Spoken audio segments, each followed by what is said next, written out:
multiple offers and that type of thing. Mm-hmm. London's never seen anything like that. That's for certain. We're just in this incredible space, in terms of, low inventory, the typical stuff that we're seeing and hearing all over. But Right. ultimately, when we, examine it, it's a different time. It's a different market for different people and how they navigate it. Yeah. Now, in your market, average price has gone up significantly too, I see. Mm-hmm. Yeah, we're hovering around the 600,000 mark right now, and it appears to be increasing. Which Wow. when I started, our average sale price was, about 250. Wow. Yeah, That's that's 13 years ago, but 250, and I always dealt in, a little bit lower end, just firing and things like that, and yeah. the flyer markets that we, tried to get some business out of. And Yes. to see what it's done in the last 2 years has just been unbelievable. Yeah. Yeah. No, I know. I'm still shocked each day when I see the sale prices get published. It's like, how did that even sell for that? You don't expect those values. Mm-hmm, mm-hmm. How long have you been in real estate? So I've been it'll be 30, well, I completed 32 years. Okay. So I'm going on my 33rd year this year. And what led you into it? I mean, I know a little bit about you, and certainly I'm sure most here have heard of you or have done some business because of the volume that you do. But what got you into real estate, and really what allowed you to get started in it? And I can't wait to hear more about your trajectory in it for such a phenomenal story that it is. Yeah, it was really just sort of this desire to learn about real estate and investing, and it wasn't even about sales like that. That's not, and I was just a kid. I was 18 years old, and I just wanted to learn about building wealth, and I was obsessed with, how do people do that? How do they develop? How do they own all these rental properties? And one of the things that I wrote about in my book was being inspired by someone you wouldn't normally be inspired with. It was a gentleman by the name of Tom Vu, who was on infomercials late at night, showing off his Rolls Royce and his mansions and the hot babes on the back of his boat. And I'm like, Right. dude, I want to be that guy. Mm-hmm. Right. So that's kind of like what the inspiration was there. And then, of course, it led to taking some courses, and I had some time in the summer, which I took advantage of, and I just went to the local college. And in those days, it was 6 weeks in class, and you got your license. Wow, really? So and then I just thought, well, I had a friend whose dad was a realtor at Century 21, and he said, go talk to my dad. His dad said, you look too young, you should go to school. And while I was waiting for the bus, I remembered that an old friend of my father's had an office across from the bus terminal. So I went up and talked to him, and he said, yeah, why don't you start coming here after school, and I'll show you the ropes. And then never looked back. So what does that look like, though, as far as you getting started in real estate, and when did it actually really, I would say, begin to take off? So, it was interesting. It was 1988, November of 88, that I got licensed. And then that Christmas, I met a group of individuals who were visiting from South Africa, of South Asian descent, that were just looking at investing money. The whole apartheid thing was going on in South Africa. Things were getting nationalized. They were trying to get their money out of the country. They had a lot of money in the UK already, and they thought Canada was a safe place to invest, not so much from a growth perspective, but just to have some security of funds. Mm. And we were at a dinner conversation, and I was just sort of listening in, and one of the elderly gentlemen sort of, threw some attention my way, asked me if I was in school. And I said, well, no, I'm finishing school, and I'm in my final year of high school, but I'm also a realtor. And he said, oh, well, we're interested in investing.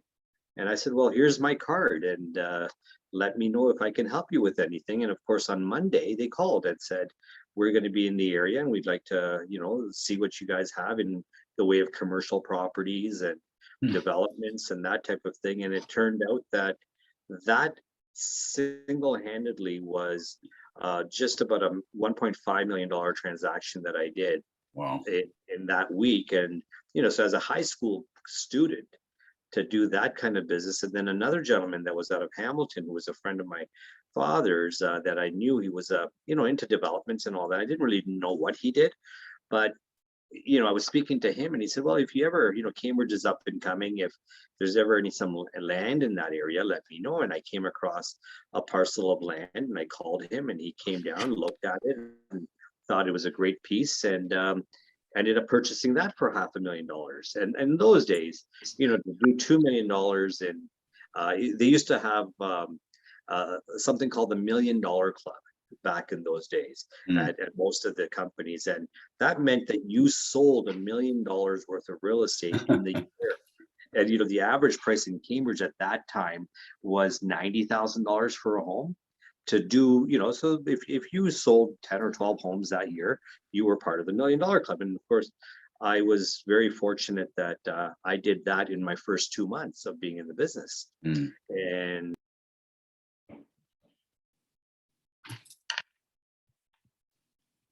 Oh, you just muted there.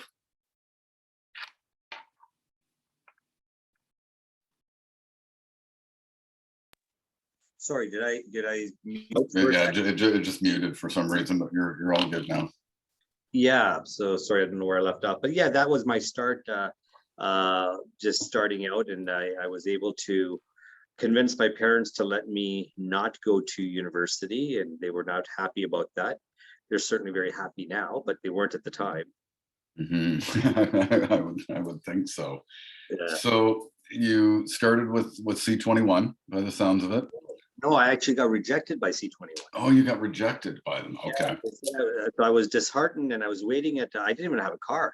I was probably the first realtor in the world without a vehicle, but I didn't have a car. I was just 18 years old. I just left high school to go for this interview, and then I walked across the street and met Mr. Maneri, who was my first broker. He was 74 at the time, so he was the eldest member of the real estate board, and I was the youngest member of the real estate board. So it's quite the partnership, and certainly he mentored me. And I learned a lot with him. I was with him right from 88 until 91. 1990. And then I joined a company called Realty World, which was very big in London at one time. And I joined that company, but in the Cambridge branch. And I stayed with them until 1994, at which time I joined Remax. And I've been with Remax for, I guess, 26 years now. Wow. That's a great longevity with an organization as well. So yeah. When you look at the dynamic of, okay, you're having some success, what, I guess, systems, strategy did you start to take? I mean, did you do some of the traditional stuff like door knocking, cold calling, things like that? Was it all, the connections that you have? I mean, I'm sure that everybody would love to hear how you created business and then how that really progressed as well. So I always took a very sort of a contrarian approach to this industry. I've gone against the conventional wisdoms that are out there and thought, okay, I'm going to pave my own way. I'm going to try some different things. I'm going to model excellency, but I'm going to get creative with it. So it's critiquing it and trying to adapt it to myself. I tried to do it a little bit different and creatively. So I looked at what the top producers were doing in my region. And yes, everybody was door knocking, everybody was cold calling, but you would find that they would do it for a little bit of time and then they would be completely deflated, lose the motivation, and just stop and just sort of slow down and just eventually get out of the business because they were exhausted. So I took my sphere of influence as my primary focus, and I really tried to cultivate that. What I did was I went back to my community, which was a South Asian community. I was one of the first South Asian agents in my region, and I speak 4 different languages. So I started off not asking them to give me business, but letting them know that I'm here for them. And in those days, 32 years ago, there were a lot of new immigrants, didn't speak English very well, were not very adapted to the Western society. So I would do things like take them to the employment office, help them fill out some forms, take them to, whatever government agencies they need, like getting their driver's license. So I became more of a community service individual, which I was happy to do. And my father had done that for years. So I learned from my dad what he was doing to help the community settle into the town. And the unintended consequences of that was I was forming this following or this loyalty from that community, and the community supported me when they were in a position to rent a home, sell a home, buy a home, whatever they want to do. They would always turn to me because I had always been there as an advisor or a translator or whatever you want to call it. So that was my number one sort of sphere that I tapped into. Number two, as I said, I was 18 years old, so I had just I had made a lot of friends within the community. So I reached out to those people who I'd worked part-time jobs with. I worked at the local mall, Byway at the time. I was a stock boy. I worked at Drug Mart. I worked as a bank teller.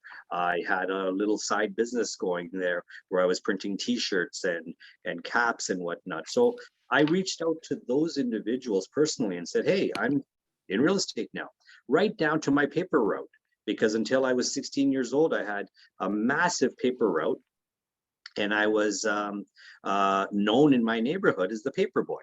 So I went on and I gave them some information. I dropped off some information about me, flyers and whatnot, and that was another aspect of sort of farming, if you want to call it. And then lastly, I used to receive many things in the mailbox from realtors, but it would be intermittent. You would get it, during the spring season, then you wouldn't hear about anything else until next year's spring season. Mhm. So that's where modeling, excellence creatively, I decided that I'm going to do that, but I'm going to do it consistently. So I started with a 500 home farming area, which I couldn't afford to put, a stamp on or pay Canada Post to do those things. So I would walk the streets every night, dropping off flyers, just basically never door knocked, never picked up the phone, nothing cold. I was absolutely horrified by the idea of having a door slammed in my face. And to this day, I've never picked up the phone and cold called, but I've done a lot of passive marketing.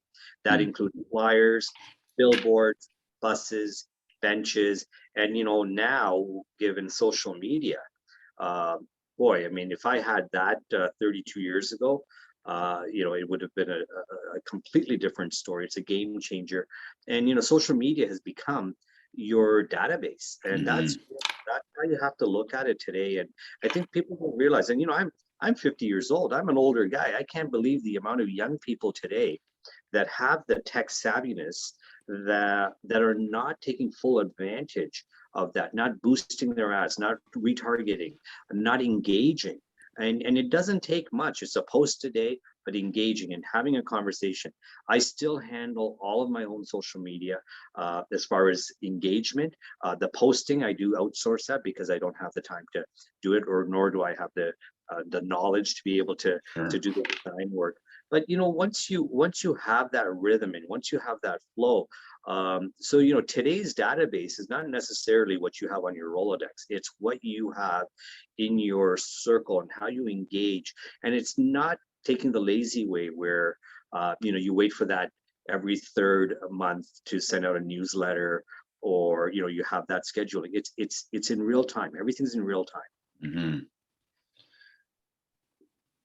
So when you look at some of the forms of passive marketing, flyers, which I've done a lot of myself, benches, billboards, things like that. Has that stayed consistent throughout your entire career? And have you just kept adding to it, or are there set amounts or set number of signs, or is it just you want to dominate the whole landscape that you're in? So in my earlier days, I allocated 20% of my gross income towards marketing. And that included flyers, magazines, newspapers, you name it, billboards. That's where I'm on about 15 buses in my street.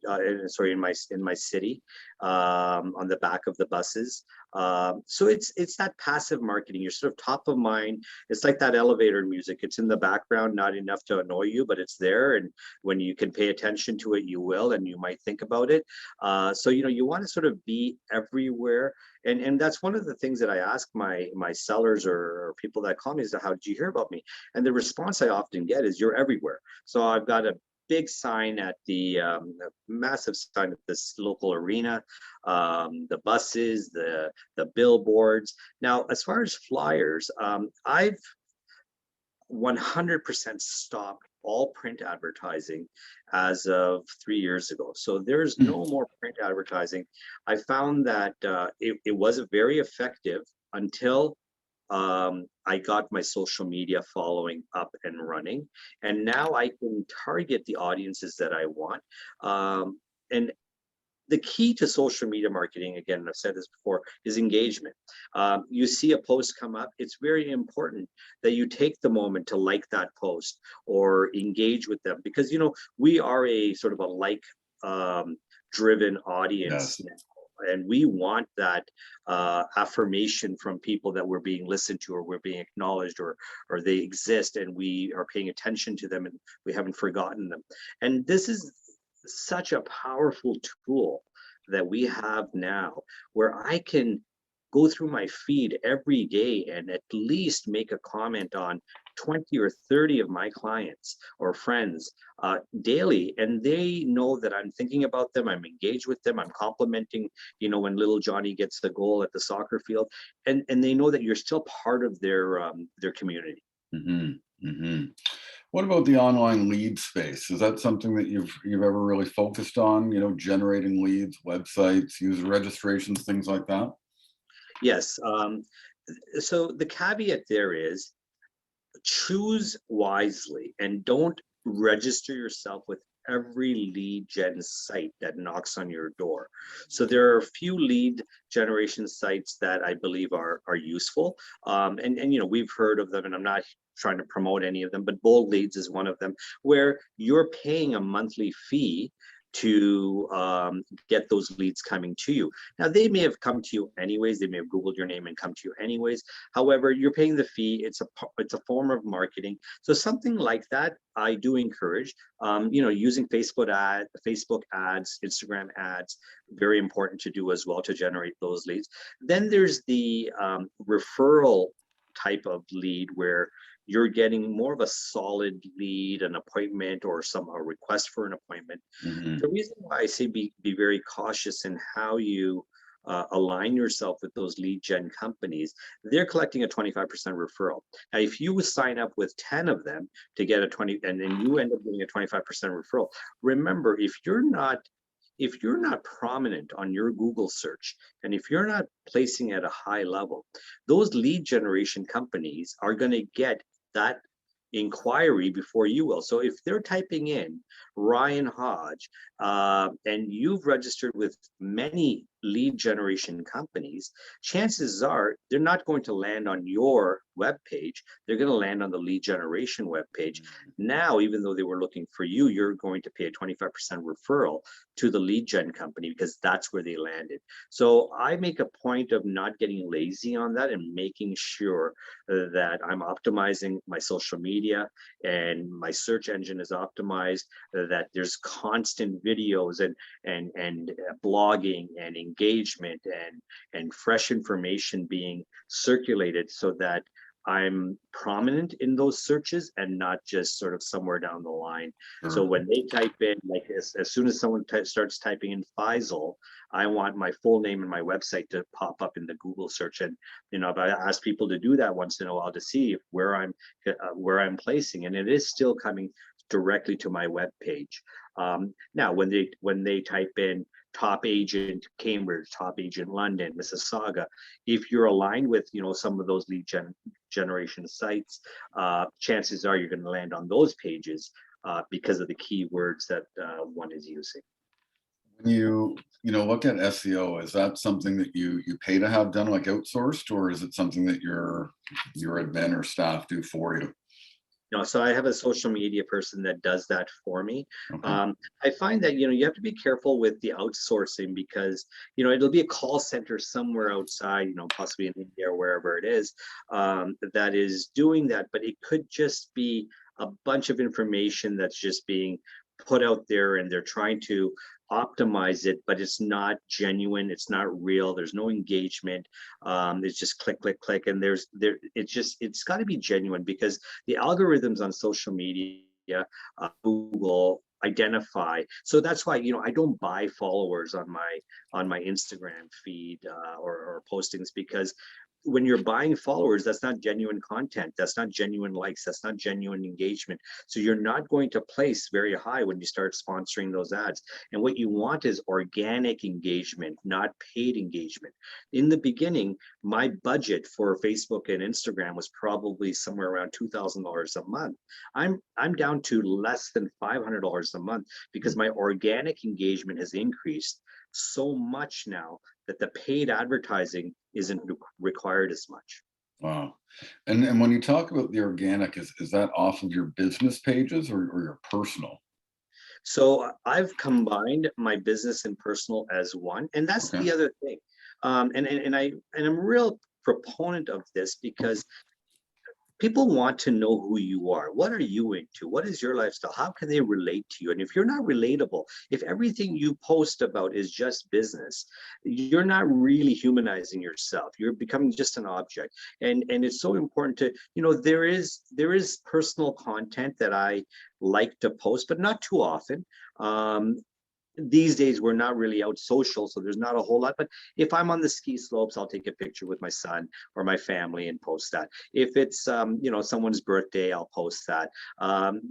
It's just important to have that personal element in there so that people know that you're more than just a realtor, you're more than just a business person, and that you do have a life outside of there, Mhm. and these are your hobbies, and they can relate to you from that perspective. Sure. So, number one Remax agent in the country. When did that all start to happen? Because that's a whole different dynamic than being what we'd term as a top producer. That's the upper echelon of elite status. So take us through that if you don't mind. So after 2010, I started ranking quite high on the transaction levels. So I was consistently selling the most homes in my region in Ontario, and then by 2016, I started ranking number one in Canada for number of transactions for Remax. And then the last 2018, 2019, and we'll find out about 2020 tomorrow, in fact, Oh, to nice. see where we rank in earned commissions, my world ranking. So I'm ranked currently at number three in in the world, number one in Canada. Still ranked number one in Canada for transactions since 2016, and so we'll see what happens. But it's a momentum. I've got a very unique system. I do not have a team, Hmm. but I have a very unique system that I've implemented that's allowed me to focus very, very heavily on the listing side. And I handle each and every listing personally. I have three full-time assistants that are admin. They're not licensed. They handle all of the feedback, follow-up, admin, marketing, you name it, scheduling. And so my job is basically showing up. I handle every offer that comes in on my listing. So I don't have a team or team member that does any of the listing side. On the buying side, I have a buyer's rep network, and it's no different than having a referral network. Hmm. Where if someone's moving to London, I'm going to call you, Ryan, and say, I've got a client who wants to buy a home in London. Please help them out. So I'm doing that on a localized level. When I Because of the amount of marketing, branding, boosting that I'm doing in Milton, Mississauga, Brampton, Oakville, Burlington, I'm getting a lot of people asking me, "Hey, we're going to be in town. We want to buy a home. Can you help us?" That non sort of that colder sort of contact is referred out to one of 5 or 6 buyers reps that I've identified as part of my network, Mm. and I refer my business to those people. They run their own show, they're independent agents, they have buses, billboards, you name it, they do their own marketing, they do their own branding. There is no affiliation with me other than I'm a referral source. So I'm no different than a lead generator to those Hmm. people. And that's what I've been doing. So that allows me to participate in those transactions that I've generated the lead for, but I don't get involved in any of the ongoing business. And then I've got a, a system in place that if that buyer has a home to sell and it's within my region, then I take that listing as well. So I always handle the listing end of things and I always refer the buyers end of things. Now, if someone's calling on one of my own listings and they're not already working with a realtor, I personally show my listings as well. You do. Absolutely. I was surprised to hear that you say that actually, but Yeah. that's pretty amazing. So at any given time, I may have 12 to 15 active listings that I'm working on. And I have believe it or not, so I did 458 ends last year. I have the time to show my listings. Now there are exceptions if I'm away or if it's a weekend. I try to get away Thursday nights and I take Friday, Saturday, Sunday at the cottage. But I will make the time and I will make sure that those listings are still serviced when I'm not here. But if I am here, I'm handling that. So, what, I guess, supported your decision in going down that route than the big team? Because, you see these monster teams, which some of them now are like a brokerage within a brokerage. But what made you go down this road? Because it is rare. Like I don't hear too many people that are doing 450 ends without a team. Yeah. So, and again, that's where, 386 of those ends were listing ends. The balance were referral ends that I get 50% credit for when I refer that business out. So it's not, none of that comes into to me as a team leader. And so the reason why I don't have a team is I don't find it sustainable for me. And then again, not to take away from any team leaders that may be listening, just for me, I've never done it, but I've watched it and I've looked at leaders in my own office that had 10, 12 people and they couldn't sustain that Mhm. because there was sort of this inequity where the team members were always complaining. And who were they complaining to? They were complaining to me saying, Faisal, I've been with this team for a year and I get no leads or I get rental leads. I don't get the good stuff. The team leader takes all the good stuff or gives it to their favorite employee or whoever it is. So there was always this, and then like, I don't want to be in a position where I have to babysit a bunch of realtors that are looking at me to give them business. So when I run this referral network, I'm also mentoring these agents. They're newer agents. They're ambitious, they're motivated, they're hungry, they want the business. And I like to take them to a point where they can say to me, Faisal, we've had enough. We can't take any more of your leads. And that opens the door for someone else to come in who's young and energetic and young in the business, not necessarily young, but young in the business to take on the reins of that and do the running around and take and be really motivated to grow their business. So I identify the right personalities that I want to work with. And what I do is I encourage them. I'm not threatened by them branding themselves, them advertising.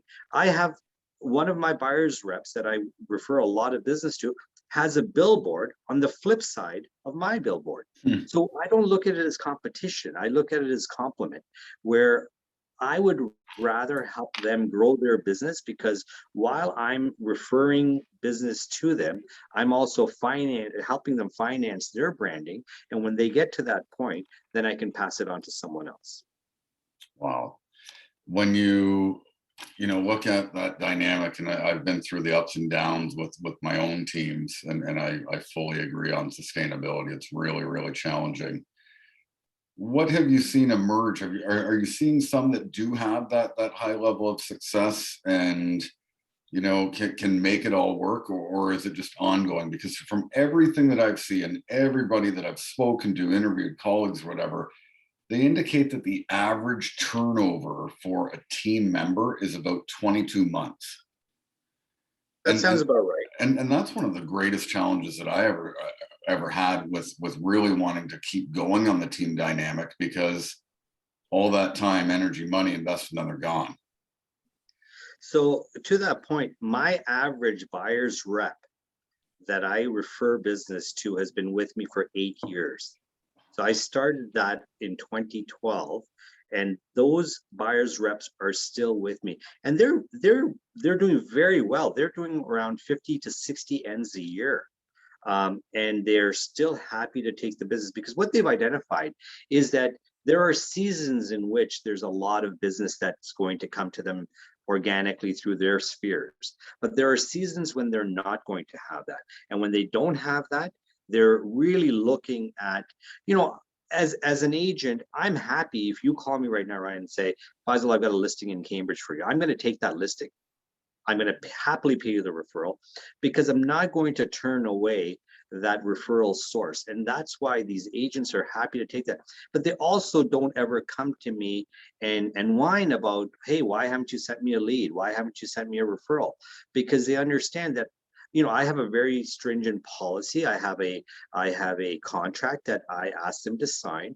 And, you know, when I get a lead in, they have 20 minutes to respond to that. Mhm. A buyer's lead, they have 20 minutes. If they don't respond to that lead in 20 minutes, it goes to somebody else. So most of them have set up these awesome ringtones on their phone, so they know when my lead's coming into them, they're going to pick up, because they don't want to miss out on that 20-minute opportunity. That's awesome. When you refer though, so for example, somebody's coming in and they want to buy, and I don't work with buyers. I've got a partner that she would, or I would refer out. I think one of the greatest fears that anybody always has is that they're not controlling the whole situation and they won't let go of a buyer in order to focus on other things. Is it a challenge to refer, to somebody in that, type of network? Because it's not like you're saying this is part of my team, or how do you position that everybody's comfortable and moves forward? So, I've identified the 5 or 6 people that I work with, and I know their personalities. I know how they work. I know what they're, I have people that are very nurturing and very, soft spoken.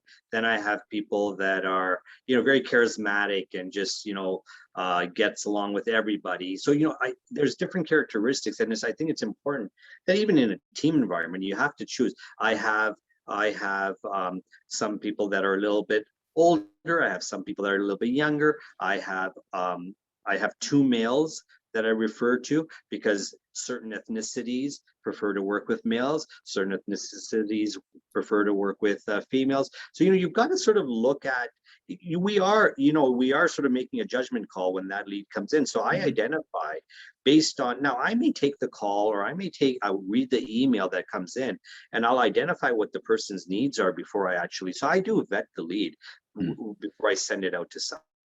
So I think you just have to really be mindful of the people that you're going to align yourself with, that they fit your sort of model and that they fit your culture that you've got in your industry. Did you, I mean, the network that you have, I guess I would question, you could have an incredible real estate office or a brokerage. Did you ever consider that as an option, or is it along the lines of you just didn't want the management of people aspect? So I made a decision many, many years ago. I like aligning myself with a brand, and that doesn't mean that one gets lazy and says, well, I'll just ride on the coattails of the brand. But I like aligning myself with the brand, because I've been able to sort of, use that brand to my advantage and become my own brand. Now, I may be my own brand within my community, or within the city or this region. That doesn't necessarily mean I'm a brand outside of here. So that's one of the reasons that I didn't do it. But the other decision that I made is that I'm running a real estate business independently as an agent, and I earn commissions from that. I like to leverage that in using that to invest in developments, in building, in investing in properties. doing other things with that resource, as opposed to putting all my eggs in one basket and say, okay, now I'm going to invest. Running a brokerage, as you know, Ryan, it's a different animal than Mhm. selling real estate. So I'm not a manager. I've identified that. I don't do well with having to worry about infrastructure of an office and compliance and trust accounts. I would rather pass that all off to someone who knows what they're doing and just focus on what I know and stay basically in my lane. But I'm leveraging my career to invest in real estate related things, not necessarily a brokerage. Makes sense. Makes total sense. So you said that you're into development and investment properties, things like that as well. Is that a great passion of yours, or Yes, I very early on I started investing in partnerships, and that's the other thing. Multi-level partnering is so important. A lot of agents don't do that in our industry. Um, and I get it. A lot of people are apprehensive about partnerships, but I like to, and I've always. It started with the South African group that we were talking about earlier. When they were in town buying a commercial building, they needed a local partner who was a Canadian resident. I took a 5%, and I was 19 years old. I took a 5% ownership interest.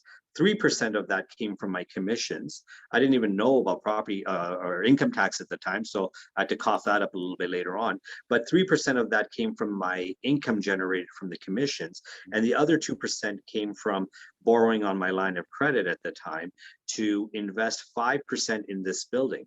And what I learned from that on is that it's nice and it's advantageous to be even a small part of something that could potentially be very big. After that, I invested again. My commissions kept being reinvested. And I was, 18 when I started. I lived at home. I wasn't, bogged down with all the other things that come with life at the time. So I was able to continuously reinvest the money that I was earning back into investments with people that, and I would ask them, I say, hey, if you're interested, I'd love to participate in this investment property. And I've continued, I've done a lot on my own since, but to this day, recently we just purchased a plaza and I took a percentage of the ownership of that as because I'm trying to build my real estate portfolio as I'm in this industry. And it does surprise me at how many realtors don't take advantage of that opportunity, even if it's in a small part.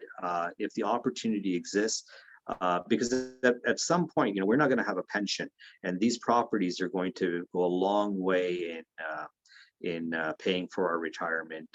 As you know, I've written a book and I talk a lot about this and how to leverage your license and how to monetize your license, be it through property management, but other avenues that you can explore that your real estate license permits you to do so. And there's so much you can do with it that I've only recently started exploring those options even at a greater length now. wow. So let's talk about the book for a second. What led you to writing a book? So I would often be called into the local high schools, and a lot of the teachers were, became clients of mine, and the environment in the schools has continuously changed. I don't know if it's for the worse or better, but we'll leave that out. And many kids are lost.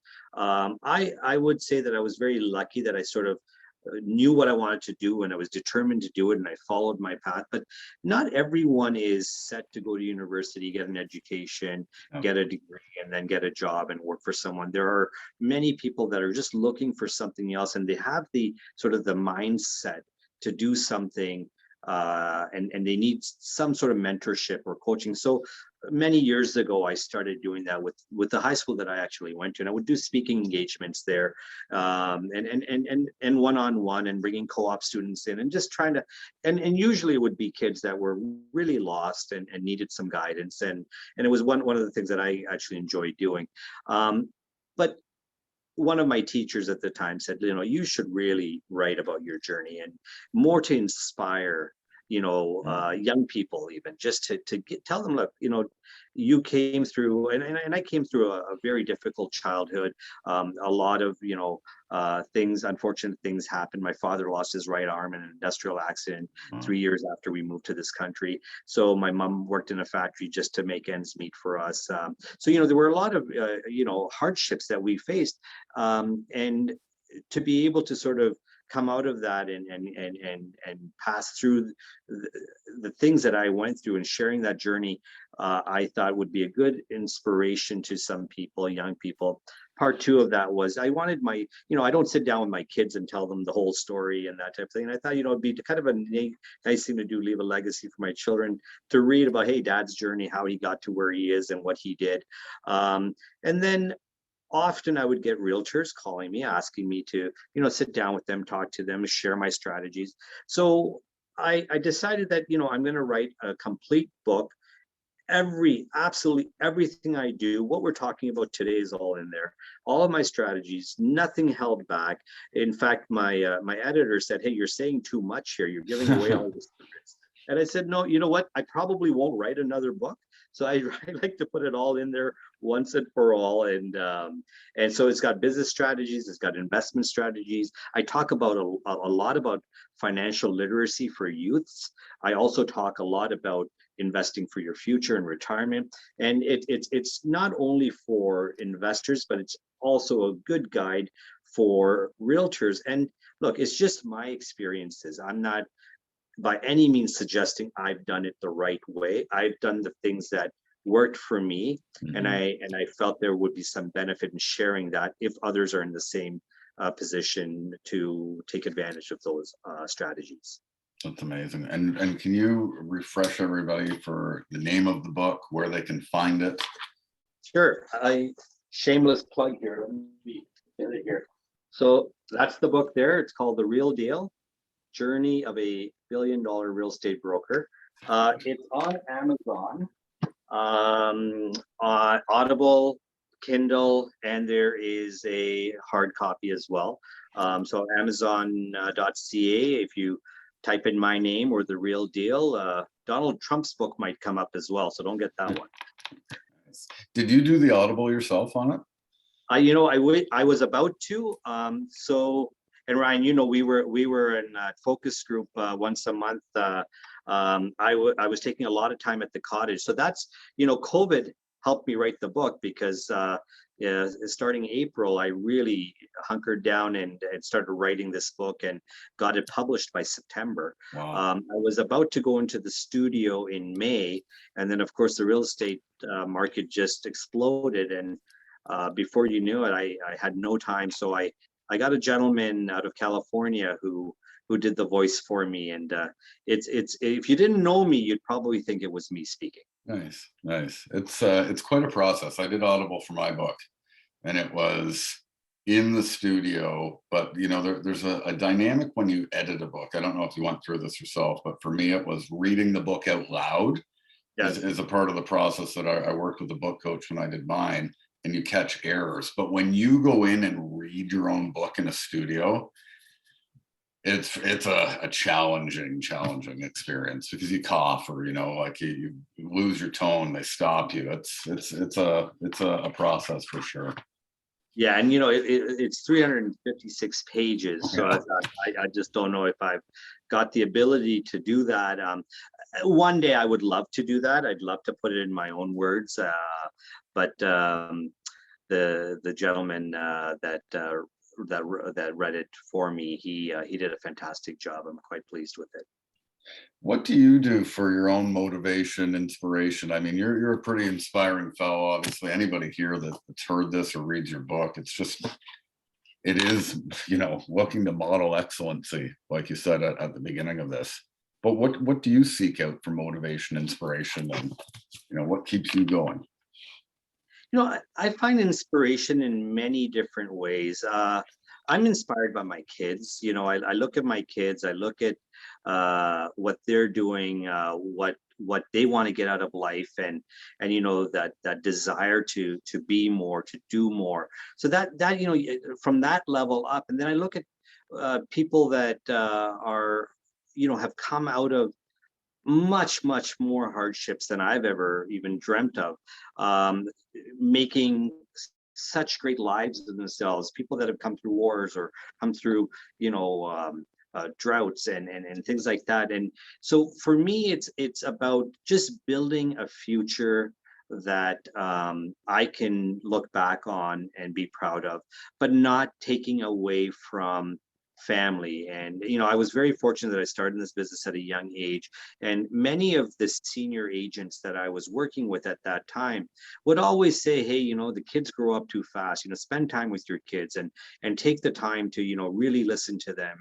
And you know, our families, you know, our parents were first generation, we didn't really get that opportunity to get very close with them because they were trying to put food on the table. Hmm. So for me, you know, having that time with my kids, my son is 19, my daughter is 15, but having had, you know, the ability to take Thursday nights off right through to Sunday and spend time with them and watch them grow and have those conversations, um, those are things that, you know, in itself it's inspiration, and it motivates you to do better, to do Hmm. more, and to do it in a way that is also showing them an example of what hard work can give you and what being honest will give you in life.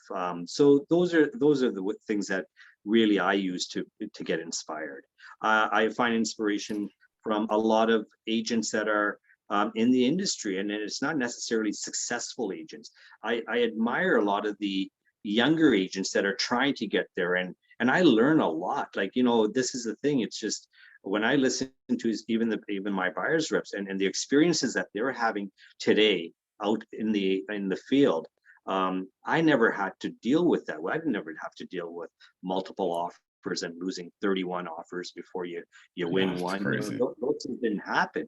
So there's a whole level of respect that I have for agents that are doing that, and I feel very grateful that I'm on the listing side, delivering great news to sellers. But don't get me wrong, there were many years there in the early 90s and 2000 and 2007 where you were not delivering good news to sellers. You were talking about how they're going to lose their home, how they're going to have a foreclosure.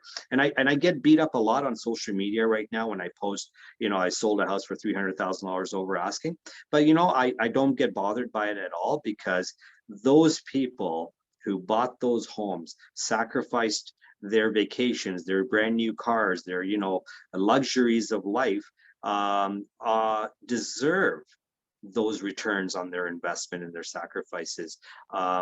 People have a choice, you know, those who didn't make those right choices back then and are begrudging those who are making money on their real estate investments today. That's on them. It's not, I don't think one should begrudge the people that are making good returns on their money right now, because there were many years where they didn't make anything on their money. Totally. Just on a technical side of things, and this is just my own interest. You know, we know that there's, you know, a rule and regulation about posting, you know, how much over asking or things like that. Obviously, people would observe yours. How do you set that up? Do you get the written permission from buyer and seller for that? Okay. Yeah, it's a schedule that's printed in my offer. So any offer that comes to uh, on my listing has a Schedule B attached. Now, there might be, I can't even think, there might be one or two out of 458 transactions that I did where someone specifically said, I do not want it published. Right. I would respect that. Yeah, sure, sure. Yeah. No, I always see it on yours because I follow your Instagram. It always just blows me away as far as sold and how much over and that. But I wondered because our board here in London is really scrutinizing a lot of agents that are posting it, but they don't have the permission, and they're just trying to keep people out of trouble, of course. So Yeah, no, and again, I respect that, but yeah, we do have a schedule, and there's a part two to that. You know, I've always, when I list a property, and this is one of the things that I think is very important as a listing agent, I never want to annoy the buyer. I want that call to come in, and I don't want that call to be, how much are you asking? Because I'm not looking for a cold lead anymore. I want a qualified person calling me. I always publish the asking price on a property when I'm listing a property. mm, And when I'm providing the sold, I'm also provide A, it's marketing, no question about it, but B, it's also information. Sold information is not readily available to buyers and sellers. So I think it's important, if, especially when you have 4,000 or 5,000 followers, why not be the source of information? Why not give them? Why not be the first to let them know? And in turn, you might be the one that they think of when they're thinking about buying or selling real estate. Why not be the one? Why not be the source of the information they go to for all things relate to real estate? When government rules change, when banking changes, when there's incentives, when there's tax breaks, be the first to be out there and put it out there so that you become their go-to in all things related to real estate. Hmm. When you talk about, your brand affiliation, and I think that you're pretty open, because we've talked before, and it's not a I'm Remax and a look at me sort of thing. When you see people that are, I often see people that jump around all the time. And I've never thought that that's going to be healthy for your business when your sphere sees you constantly, moving around looking for the next, solution, which really it's not the brand. But right now, obviously, with companies like EXP or some of the the big cloud-based organizations, there's a lot of disruption with it. Do you have a take on it? Not necessarily why one's better than the other, but more so in terms of what an affiliation or what to look for from a company or organization for anybody, like just a general kind of sense of what people should look for. Right. And I'm not a fan of jumping around. You have to think about, am I jumping around because I want that 6 months free desk fee, or I want some sort, and if that's your motivation, you know what? You've just basically started an exit plan. You're getting out of the business. Yeah. Because if you're jumping around because someone's offering you a little bit of an incentive to come there, and not to pick on EXP, and I don't know too much about EXP, I think there's great value to join EXP if you've got a team of 40 agents and there's another source of income that you're going to get. I don't know the whole structure. I know they have a share structure. I know they have an incentive, but to me, it's more of a sort of a pyramid or an Amway type of thing, multi-level marketing, which it might be. And forgive me if I'm misspeaking here, but I just don't know enough about it, nor do I really care to learn at this point. But I think there's value to someone to go into that if they've got an established business model and they're going to generate income passively as a result of that. When you're looking at joining an organization, you have to look at the leader. If whether it's a team or a brokerage, you have to look at the leader. You have to look at the resources that they offer, the training that they offer. Have they evolved as a brokerage? Why are the cloud type based real estate firms doing so well? Because they've evolved into a technology based platform that resonates with young people. Millennials love that because they can sort of do everything cloud based, and is right, iCloud, I this iPhone, whatever it is. So it's resonating, and they brilliant. That whole concept is brilliant. But don't forget what we do. We sell real estate. Forget all the noise. Forget all of that. We sell real estate. So what is going to enable you to sell real estate the best? What is going to give you the tools that you need to sell real estate the best? And that's where I've always insisted that we have the latest technology. I've got a great, and I talk a lot about social media, but I've got a great social media following and a great social media platform and online presence because I refused to remain stagnant. I refuse to just stay status quo.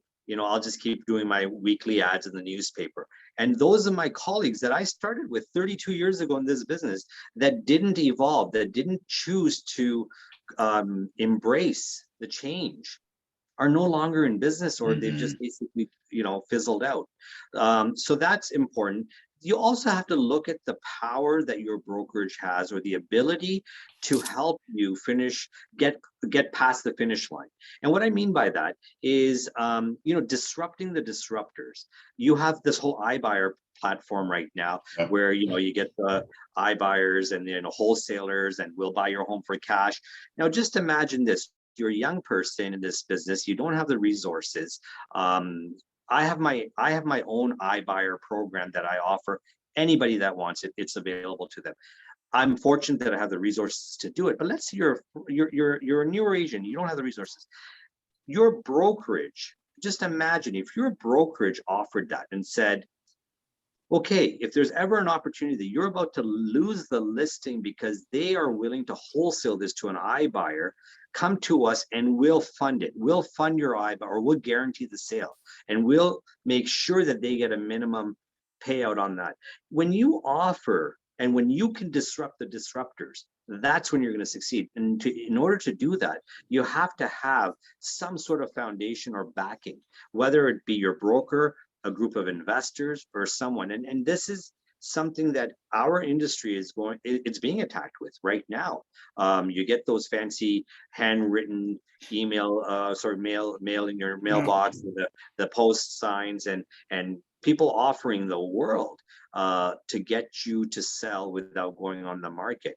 Well, what can you do to disrupt that? And the way to disrupt that is not resist it, but to embrace it and to offer it as a part of the menu of services that you have.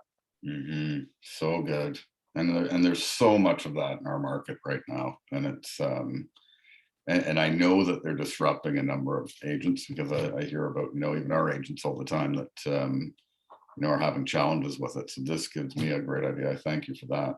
So Ryan, I'll tell you, most of the time I hear agents call, and they call me arguing and upset and angry and telling me about the agent that did this and what they want to do to them, and just awful things. Sure. And I've got a very simple solution. When I sit at someone's table and they say that the wholesaler or the iBuyer offered them X amount of dollars, I have a checkbook in my briefcase that I bring out, and I say, whatever the offer is, I will increase it by $10,000 and I'll write you a check. But I don't feel it's in your best interest to take my check right now. Let me list your home. Let me get you the price point that I feel your home is worth, and exceed your expectations. For 1 or 2 weeks to be on the market, why would you leave that kind of money on the table? And if you don't get it, here's my check.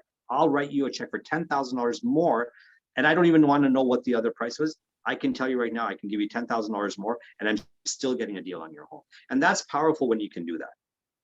Huge. It's huge. That's amazing. I hope everybody's paying attention to that right now, because that is one of your greatest forms of competition strategy that I think I've heard in a long time. I'm going to open it up just quickly. I know that you're a busy fellow, so just to see if there's anybody that has some questions, I will open this up here. Does anybody have any questions for Faisal today? Anybody? You've just brought the information so well that I think you've answered everybody's questions. That's awesome. Well, yeah, feel free to put my information out there. If anyone has any questions, they want to reach out to me, happy to get back to them. Awesome. Where is the best place that people can find you, for referrals, for, we've already talked about your book, so Amazon, The Real Deal. That's definitely, the number one, but where can they find you and reach out? Do you do any kind of consulting or coaching for agents or anything like that? Or I don't at this point. I do. I just don't have the time to do it at this point. But I guess part of the idea of the book is at some point I'll, if I ever slow down a little bit, I will do that. And I just don't have. And again, I am sort of a one-man show, so I'm trying to manage that, and I don't want to change lanes at this point. But I'm always happy to take a call or an email. My email is faisal@homeshack.com. I would encourage anyone to follow me on Instagram and Facebook, LinkedIn, of course, as well. And you know, let's engage if there's any questions, any ideas you guys want to toss around. I'm happy to talk to you about that as well. But yeah, social media is a great spot to really connect on, and I encourage anybody that's listening to do that.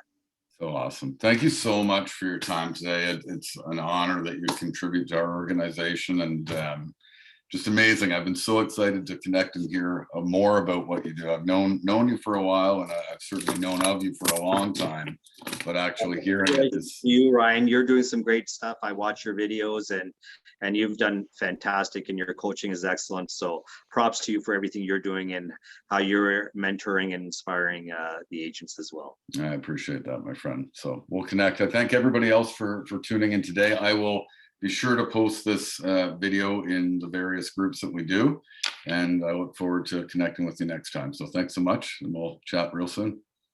My pleasure. Take care. Take care, everybody.